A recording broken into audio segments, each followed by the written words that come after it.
दिल्ली की ठंडी रात थी। सड़कें लगभग खाली थीं, लेकिन कमला नगर की एक पुरानी कोठी में हलचल शुरू हो चुकी थी। इंस्पेक्टर आरव मेहरा को सूचना मिली थी, प्रसिद्ध ज्वेलर मनोज अग्रवाल की रहस्यमयी मौत। आरव जैसे ही कोठी के अंदर पहुंचा, कमरा बिखरा हुआ था। अलमारी टूट चुकी थी, मगर हैरानी की बात, एक भी गहना गायब नहीं था। मौत हार्ट अटैक से हुई लगती है, पर क्या?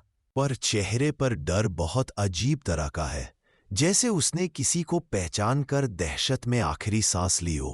पोस्टमार्टम रिपोर्ट में आया, मनोज के शरीर में एक दुर्लभ और महंगा जहर मिला है, जो सिर्फ प्रोफेशनल्स को ही हासिल होता है। अब यह हार्ट अटैक नहीं, हत्या थी। घर वालों से पूछताछ की गई। पापा पिछले कुछ दिनों से परेशान थे।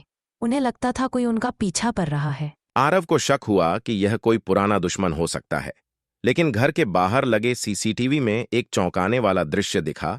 रात 11:43 पर मनोज खुद किसी से मिलने बाहर गए थे और आधे घंटे बाद मृत पाए गए। फुटेज को झूम करके देखा गया। मनोज जिस व्यक्ति से मिले थे वह मास्क और हुडी पहने था, लेकिन एक चीज साफ दिखी, उस व्यक्ति के हाथ में एक चमकदार चेन थी। आरव ने तुरंत पहचान लिया, यह वही चेन थी जो मनोज ने अपनी पत्नी स्नेहा को शादी की सालगिरह पर गिफ्ट की थी।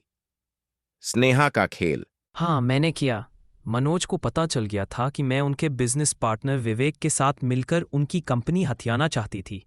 वह हमें पुलिस में देने वाले थे।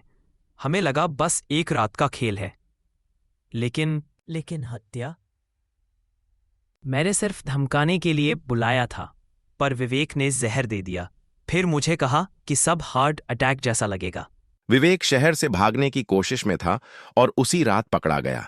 स्नेहा और विवेक दोनों पर हत्या और साजिश का केस चला। मेरे पापा को सबसे ज्यादा दर्द इस बात का होता कि उन्हें अपने ही घर में धोखा मिला।